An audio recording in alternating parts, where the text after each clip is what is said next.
Salut tout le monde, salut les monégasques, bienvenue pour un nouveau débrief. Donc on va parler aujourd'hui de la 7e journée de Ligue 1 et Monaco recevait Montpellier. Alors ça faisait 15 jours qu'on n'avait pas joué au foot, hein, même notre petit match amical avait été annulé pendant la trêve. Et donc ça faisait 15 jours qu'on n'avait pas vu Monaco et qu'on n'avait pas vu la défaite face à Brest. Hein. Valait mieux l'enlever de notre tête, et donc on avait envie de repartir du bon pied. Le contexte du match était un petit peu ça, c'était repartir de l'avant, retrouver la victoire, retrouver les 3 points, retrouver le top 5 et retrouver un petit peu d'engouement, parce que Monaco avait tendance un petit peu à baisser un peu le pied, à redescendre un petit peu dans les prestations, et on avait tout ce contexte-là qui était donc plutôt favorable, parce qu'on avait un groupe qui était quasi au complet, avec quelques absents importants, comme Golovin par exemple qui était encore blessé à l'infirmerie aux côtés de Ballo-Touré, et surtout Disasi qui était suspendu. Voilà, depuis que Disasi n'est plus là, les résultats s'en ressentent, et on va voir qu'aujourd'hui ça s'est ressenti aussi. Donc les forces, c'était quand même un groupe qui était plutôt étoffé, avec pas mal de présents et peu d'absents, et on avait ces petits problèmes de trous à combler, notamment derrière et au milieu de terrain, avec l'absence que je vous ai citée précédemment. L'adversaire c'était Montpellier, donc le Montpellier c'était quand même une équipe qui était pas loin de nous, qui fait un bon début de saison, qui a engrangé pas mal de points, qui s'est fait peur aussi avant la trêve avec une défaite contre Nîmes. Donc on savait qu'on allait avoir un adversaire plutôt coriace et un match assez difficile avant le coup d'envoi.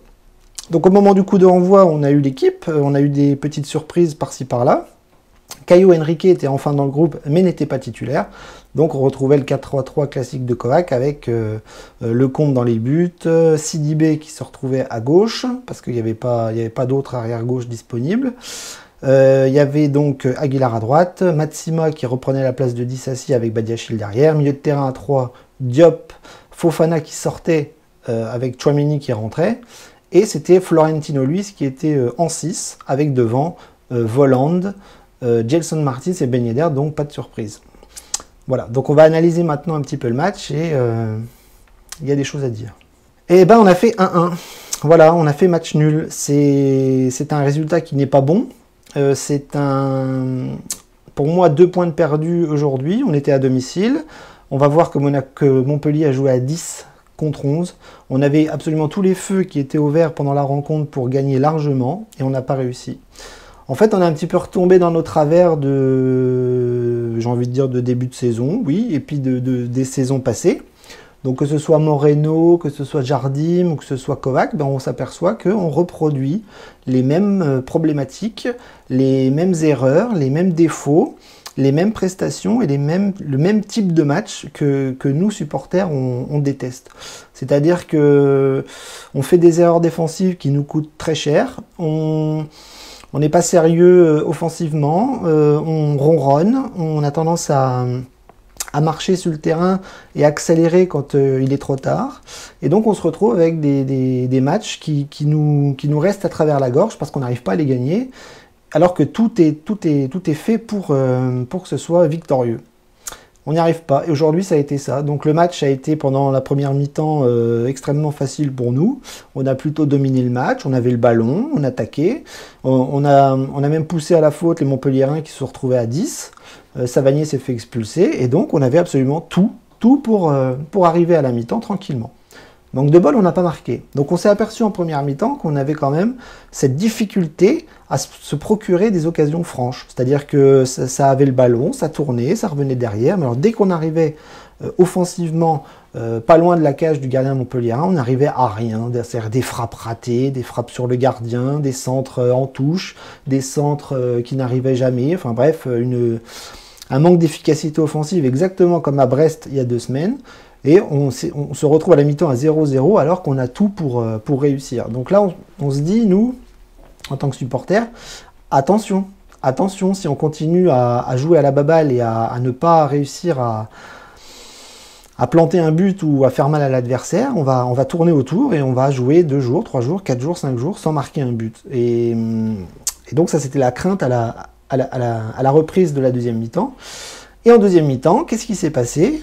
Comme d'habitude, à force de, je sais pas, d'être trop sûr de soi, de penser que tu as le jeu en main et que tu as tout pour réussir sans trop forcer, eh bien, la moindre petite erreur, la moindre petite boulette, bah, tu le payes cash. Et c'est ce qui s'est passé sur une erreur défensive avec, encore une fois, Sidibé et Badiachil qui ne s'entendent pas défensivement. Le ballon est perdu et là, vous avez l'attaquant montpelliérain qui part tout seul au but et qui crucifie le compte. 0-1 pour Montpellier. Ils sont à 10, on est à 11. Et là, tu te dis, voilà, encore un scénario de catastrophe. Alors c'est un scénario qu'on connaît par cœur, hein. Ça fait des années que Monaco produit ce genre de piètres prestations. Et c'est toujours le même scénario, hein. Le foot c'est simple, hein. C'est-à-dire quand vous arrivez à rien, ben, vous laissez une petite brèche à l'autre, et puis ben, lui il s'engouffre parce que il faut qu'il assure quand il a une occasion par-ci par-là. C'est ce qui s'est passé. Voilà, une erreur défensive, un but, alors qu'on avait tout pour réussir. Donc le match va durer quoi? Une demi-heure, ça va être de l'attaque-défense parce que Montpellier est derrière, Monaco est en supériorité numérique. Donc on a attaqué, nous n'avons réussi absolument rien.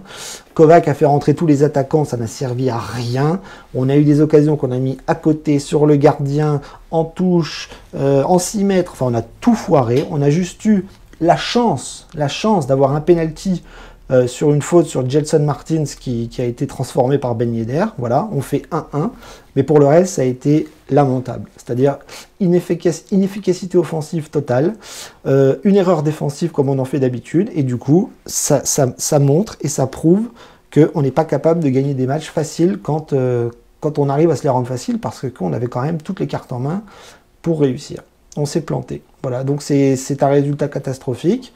On a 1 point sur 6 depuis 2 journées. Et la semaine prochaine, on a un grand match qui nous attend à Lyon. Voilà, on n'est pas dans le caca. Alors l'avis général des joueurs, ben, on va faire simple, hein, parce que tout le monde a tiré un petit peu dans le même sens. Globalement, la prestation n'est pas mauvaise parce qu'on a eu le ballon, on s'est procuré des occasions quand même, on a fait une sorte de pressing en première mi-temps. Enfin, pour moi, tout était bon, c'est-à-dire qu'il manquait plus que les buts à la mi-temps. En deuxième mi-temps, ben, on a fait n'importe quoi et puis on n'a pas réussi à marquer, donc on s'est un petit peu pris les pieds dans le tapis tout seul.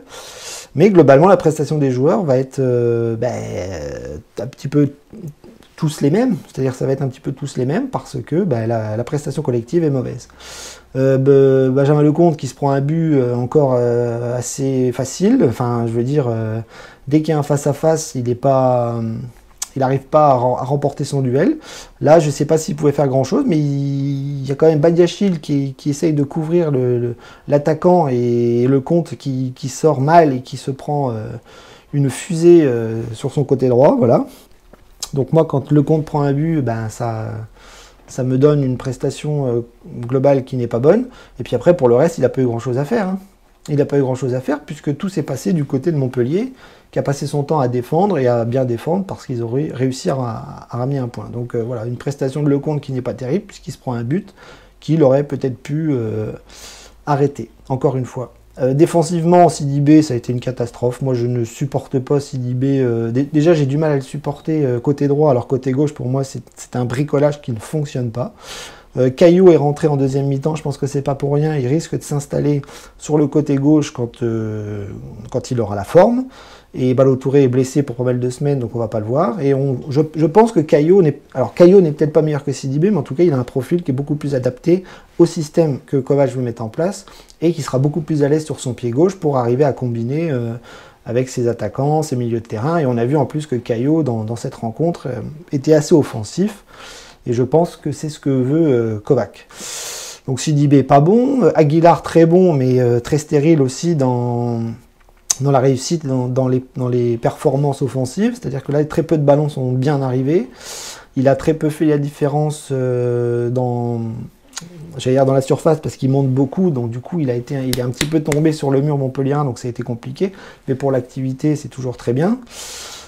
La défense centrale, c'est encore une erreur qui nous coûte 2 points de Badiachil. Donc là, ça commence à faire beaucoup. C'est-à-dire que là, on On voit un Badiachil qui stagne énormément. Il a marqué des buts en début de saison, mais il fait trop d'erreurs, trop d'erreurs. Le problème, c'est qu'il n'arrive pas à rectifier ces erreurs-là. Il les reproduit de match en match. Et moi, ça commence vraiment à me gonfler. J'espère que Disasi va revenir, ça va lui faire du bien, je l'espère. Mais l'erreur qu'il fait avec Sidibé cet après-midi, c'est pas possible, quoi. C'est pas possible. Matsima, ça a été plutôt bien. J'ai l'impression qu'il est un peu plus sécure que Badiachil finalement, alors que c'est un jeune joueur. On avait une défense centrale très jeune. Voilà, c'est peut-être, enfin, ceci explique peut-être cela. Mais Matsima m'a l'air un peu plus sécure que Badiachil. Il ne faut pas avoir peur de le dire. Je pense que c'est la réalité. Milieu de terrain, Florentino, lui, c'était plutôt pas mal en première mi-temps, hein, c'est-à-dire qu'il a fait le taf. Il est sorti en deuxième parce qu'on avait besoin de force offensive, mais je pense qu'on va le revoir, il faut qu'il s'adapte, il va évoluer au fil des matchs, mais voilà, c'était un choix fort de ne pas mettre Fabregas, alors c'était peut-être une erreur, mais Florentino, lui, ça a fait une première mi-temps plutôt correcte dans son rôle de 6, on lui en demande pas plus. Tchouaméni qui était de retour, voilà, il a essayé, comme il sait le faire, il a essayé d'importer de l'impact physique, il a frappé, mais c'était toujours sur un défenseur ou à côté. Enfin, lui aussi, ça a été très brouillon dans la réussite offensive.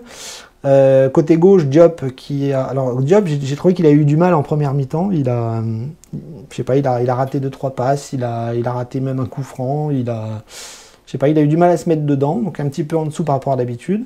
Et je pense que Golovin, lui aussi, va vite falloir qu'il revienne, parce que je pense que le poste est destiné à Golovin, qui lui, pour le coup, n'est peut-être pas plus adroit offensivement, mais qui abat beaucoup plus de travail dans ce milieu de terrain et dans cette Ligue 1 qui est quand même très physique. Diop n'est pas encore au top physiquement, n'est pas encore mûr et mature dans le jeu. Donc voilà, moi je pense qu'il pallie l'absence de Golovin en ce moment, mais il va vite falloir qu'il revienne parce que on a vraiment besoin de joueurs avec un peu plus d'expérience au milieu de terrain. Donc voilà, un milieu de terrain en grande difficulté parce qu'ils ont eu du mal à trouver les attaquants, parce qu'ils ont eu du mal à se procurer les occasions, parce qu'ils ont... Voilà, c'était compliqué face à cette équipe de Montpellier qui a bien défendu, donc voilà, performance moyenne comme la défense parce que ça n'a pas marché. Et offensivement, alors là, pour le coup, c'est là où est le problème, c'est-à-dire que c'est ce qu'on disait à Brest il y a 2 semaines, inefficacité totale, impossible de marquer un but dans le jeu, impossible de se procurer une occasion franche depuis 2 matchs. Voland est totalement absent et totalement perdu dans le système que Kovac met en place. Moi, je disais qu'il n'était pas prêt physiquement, je pense que ça c'est encore le cas, mais en tout cas, il n'est pas prêt non plus tactiquement dans cette équipe et dans ce système. Donc voilà, il est sorti lui aussi à la mi-temps. Gelson Martins, beaucoup d'activités, on connaît les qualités de Gelson Martins, mais encore une fois, quand il a fallu frapper, quand il a fallu être décisif, quand il a fallu tuer l'occasion, ben, il ne l'a pas fait.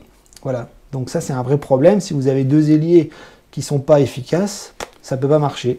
Et là-dedans, vous avez Ben Yedder qui, lui, tourne en rond, a du mal à se procurer des occasions aussi, il est obligé de décrocher, balle au pied, il est très bon. Il a marqué un but sur penalty, c'est la moindre des choses. Je vous rappelle qu'il a encore tiré un coup franc dans le mur. À chaque débrief, je le dis, il faut qu'il arrête de tirer le coup franc. Il ne sait pas les tirer. Donc voilà, une performance offensive des 3 devant, très moyenne.